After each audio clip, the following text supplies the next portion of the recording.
Hey guys, Rob Borden here with Canadian Crate Engines, and we're in the assembly room today to talk about breaking in your new engine. Now there's a lot of misinformation and misleading information on how to do this properly, so we're here to give you the straight goods on how to get that done properly to ensure a long-lasting engine life.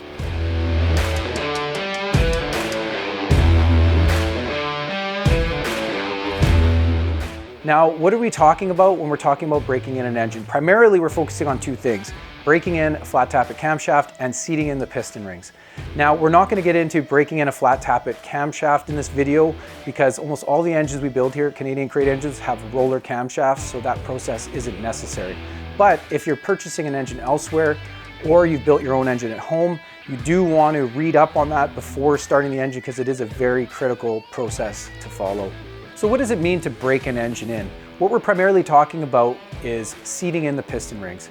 Now, seating in the piston rings is a process that takes place in the infant stages of the engine's life, where you're trying to get the piston ring to mate in and create a long-lasting sealing surface with the cylinder wall.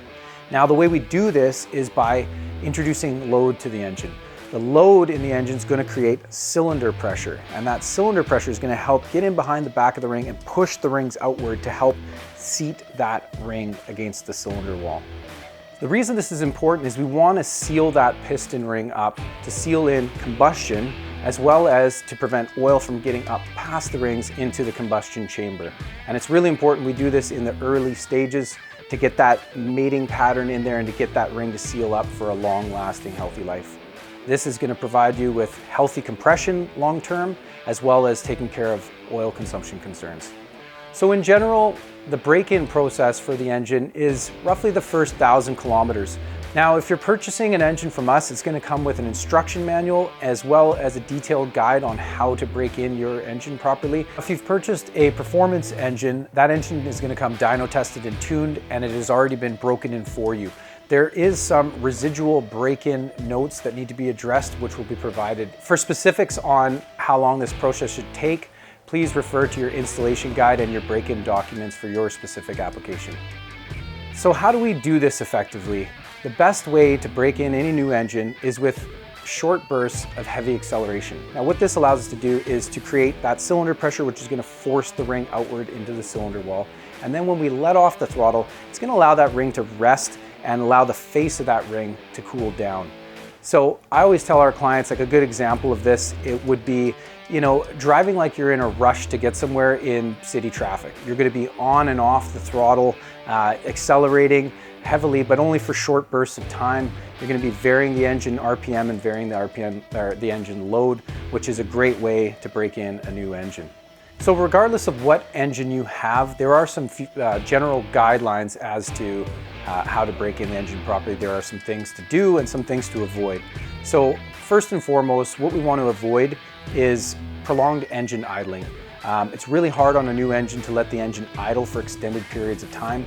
How much time that is rough guideline would be 2 minutes or so. So when the engine is cold, you want to let the engine warm up to get up to operating temperature a few minutes or so, and then you want to introduce load as quickly as possible. Another thing to avoid is overloading the engine. So you don't want to tow a heavy load or overly excessively load the vehicle in the infant stages of the engine break-in, because that can, again, put too much heat into the face of the ring and cause the rings to glaze. Another thing to avoid in roughly the first 500 kilometers of your engine breaking in is to avoid steady state RPM. So what we mean by that is you don't want to take the vehicle out on the highway and cruise at one steady RPM.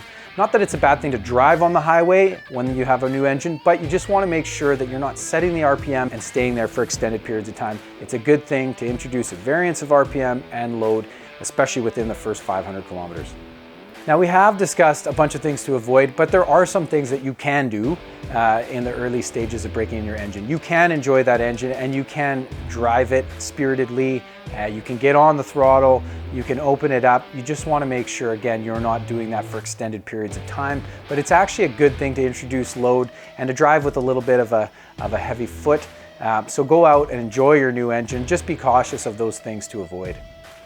If you have any questions about your engine break-in, feel free to comment below. If you have any specific questions about your Canadian Crate engine, feel free to give us a shout or reach out anytime. We'll be happy to walk you through the process.